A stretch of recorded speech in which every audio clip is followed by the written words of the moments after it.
Hello everyone! Today is an exciting day.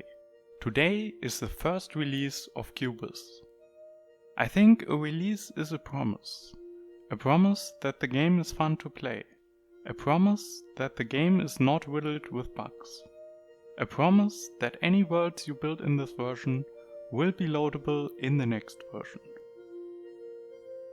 As a perfectionist, I have tried pushing this as far into the future as possible.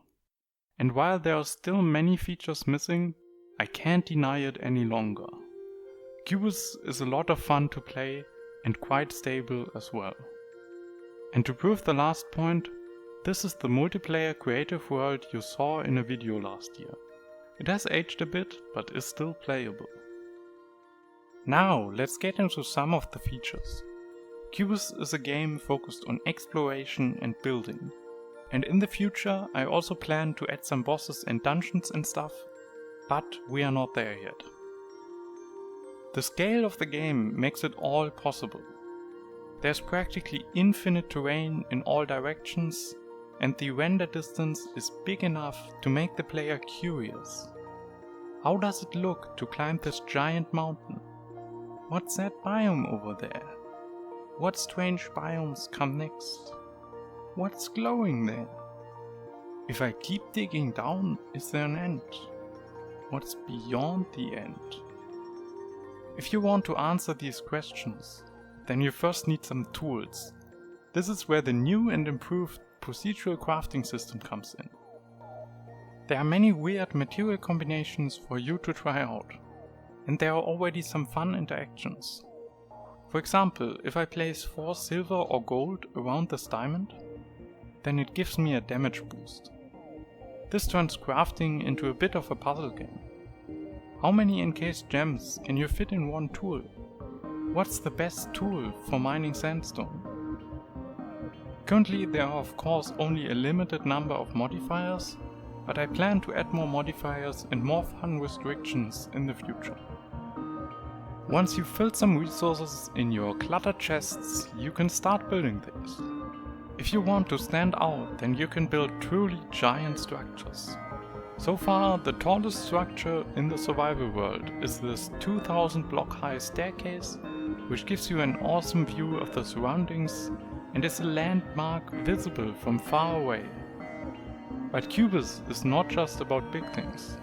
You can also make detailed small buildings with the various block types.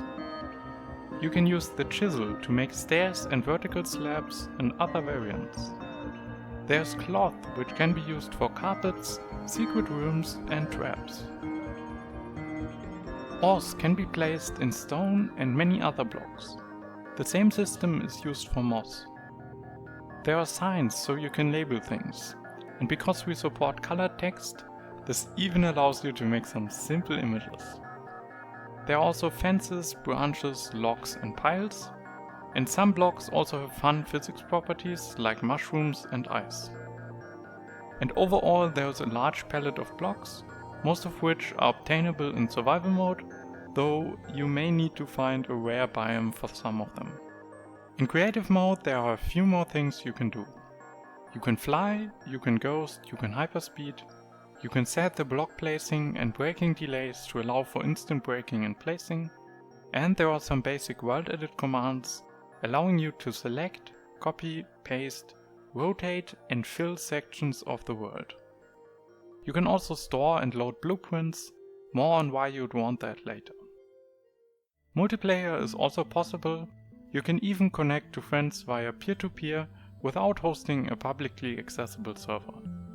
Currently there is no account system, so be careful who you play with. The players themselves have a simple player model. In the future I plan to support arbitrary player models and skin, but for now you are stuck with Snail, our default non-human character. There are many more features to show off, and I could go through all blocks, items and biomes in detail, but some things are better left to discover on your own. Beyond pure gameplay features, I think the add-on system is a big strength of Kubis and worth talking about. To create one, you make a new subfolder in the assets folder with your add-on name. You can also put your add-on in the per world assets folder, and that's what I'd recommend for players. In multiplayer, the per-world assets are automatically distributed to all clients. Now here, Kubis' true purpose becomes clear. In reality, Kubis is not a game, it's a peer-to-peer file sharing service. Want to share a large file with a friend? Just put it in the per-world assets, let them join the world, and they can take it out of their server assets folder. Jokes aside, the per-world asset system can also be used to override some of the vanilla assets. For example, here I made the desert biome more common, allowing me to turn the world into an infinite desert. But of course, unless you make an adventure map, you should be primarily concerned with adding new content. So, do you want to add a new ore? Just copy an ore from the base game, change a few things, add your own textures, and you are ready to go. Do you want to add a new biome? Just copy some stuff from the existing biomes and change some parameters to your liking. Want to add custom structures? Just build them in the game. Kubis uses a hierarchical structure system that allows you to generate many combinations from just a few blueprints. For example, if you want to make a tree, you start with an origin block, then you can make a stem with some predefined branching points using the color-coded child blocks. And then you can just make a bunch of branch variants to add to that. And just these 3 structures are already enough to generate hundreds of unique trees.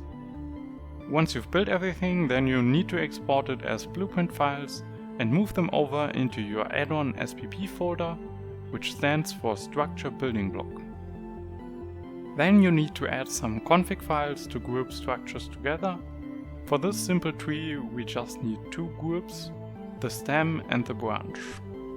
You can also specify null as a member to signal that there is a chance to not place anything. And we need to tell the stem that it should use branches as the child block. And of course you also need to add it to a biome, and that's it. Beyond that, you can of course also make custom block models, items, recipes, your own music, and even custom tool types. I can't wait to see what you guys come up with. If you want to share an add-on, I'd suggest to join the Discord server.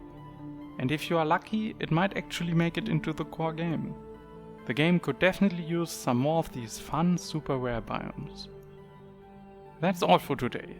Please try out the game yourself using the link in the description, and if you like it, share it with your friends and play with them together.